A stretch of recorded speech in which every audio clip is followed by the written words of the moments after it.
keep the tension. อันนี้ก็เป็นแมตช์กระชับมิตรครับ of time by bringing his อิหร่านรัสเซียกระชับมิตรปกติ Smart decision right there. The rook will attack the white queen. There's another plan in this idea. Notice how the queen and the bishop set up a battery for a future possible trade of the dark squad bishop.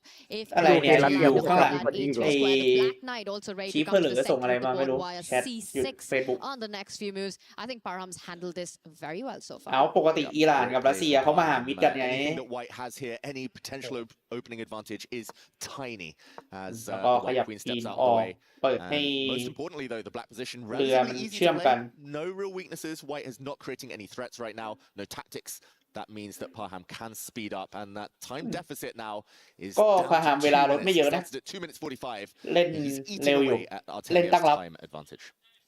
And the moves coming in easy as well. If you're black, you're looking at getting the rook to the center of the board right now. Meanwhile, Artemiev falls back with the queen. The rook lines up for future trades. Again, always bishop a3 in the air for Parham. Yep, it's coming. First, those rooks sorting out business, getting towards the center.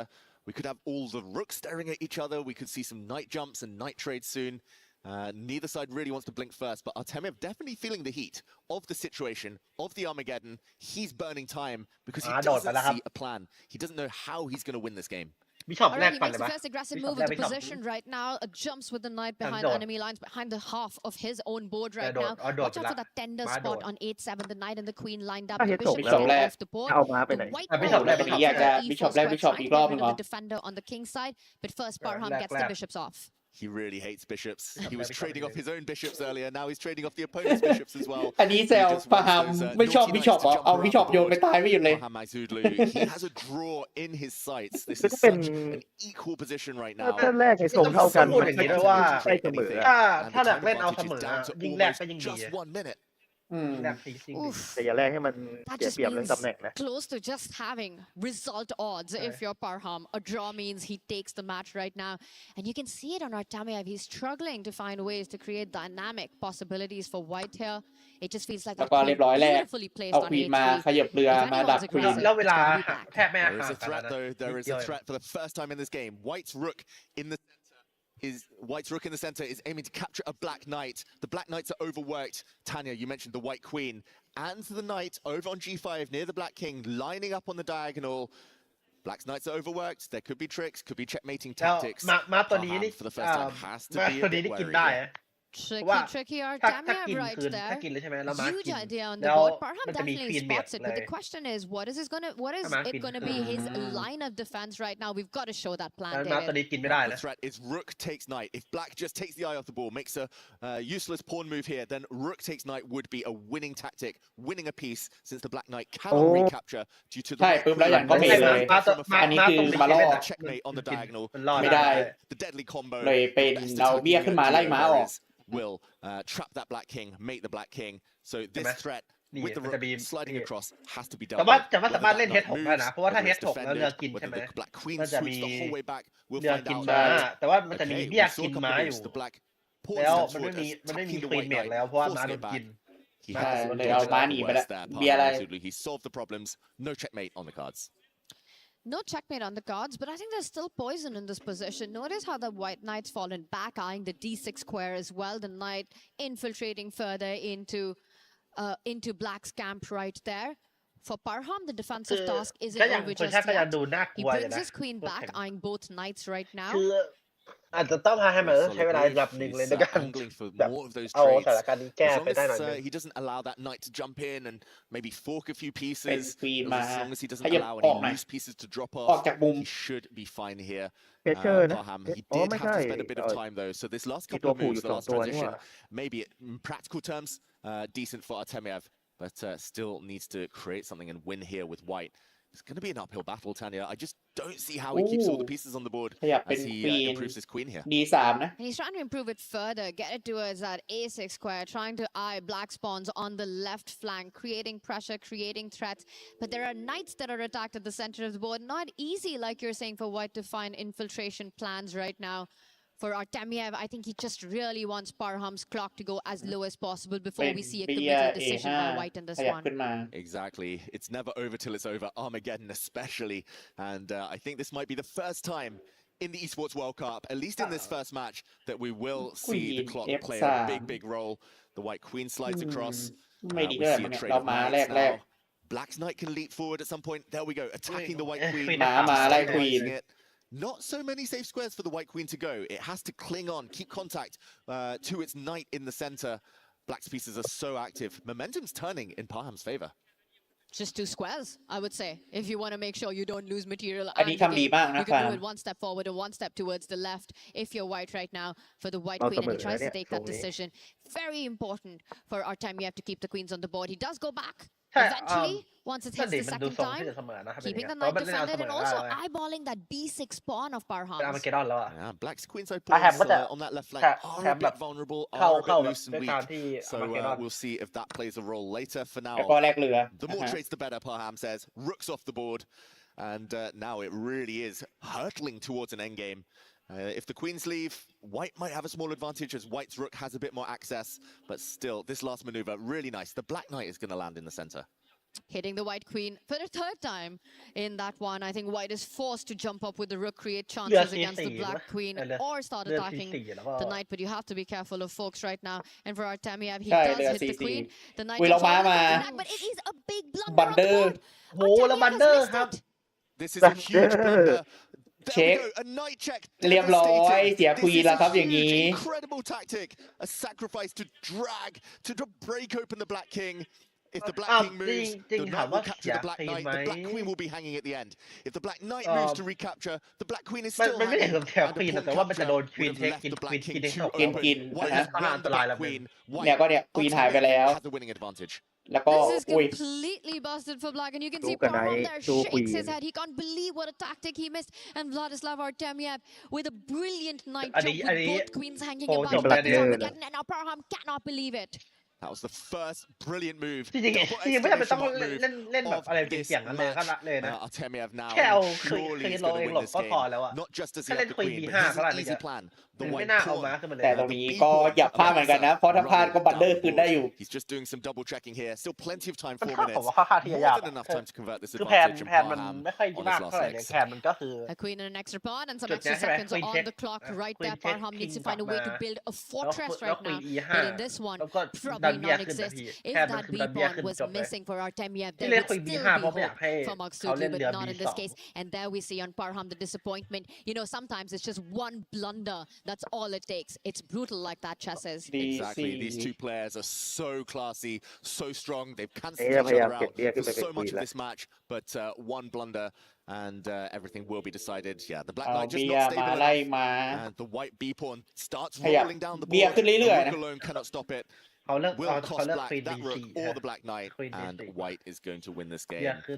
Artemiev so close now. เบียร์มาไล่ควีน อย่ามีควีนเช็คอยู่นะ is a bit tender. You have to be careful. Rook takes pawn ideas with forks coming in. The rook and knight and Parham doing Parham things. Still setting up tricks right now. Potentially the last big trick, but last big trap of this game. Artemiev, he doesn't have to get greedy here. He doesn't have to capture that pawn. If he dodges with the queen, he should be winning. Just to show, queen takes pawn here, would allow rook takes pawn, check. And this would lure the white king into forking distance. White's king should, of course, retreat, resist the temptation of the rook. But if it captures, full turnaround, a knight check, a royal fork, and the white queen would be lost. Black คือถ้าเป็นควีนกินเบี้ยตรงนี้จะโดนล่อ Artemiev needs to avoid. Better not to take this pawn. Maybe just a sidestep. There we go. He dodges the trap, and he's still winning. He's assisting the B pawn up the board right now with his own queen. The rook steps behind it, but that's not going to help. The B pawn about to march up the board. Trying to look for tricks here is Parham, but the rook and the knight disconnected from the board. The white king jumps forward, making sure that the black knight remains where it is, not allowing it into the attack. Really nicely done by Artemiev. Nicely done. The Black Knight was again threatening to jump forward, so again, อย่างนี้เรียกปาทำโชคได้ไหมครับ just the way he set up his pawns, his pieces have วัน prevented ป the ก Black ติ Knight from coordinating with its rook. ระดับโลก Black rook does ระดับโลก drop มันก็ down แพ้กัน one ที่ square further, but White's pawn แพ้ also คืออันที่ drops บเดียวแหละ further. แพ้กัน It ที่ feels like 1 we บัตเดอร์ are heading towards the closing stages now.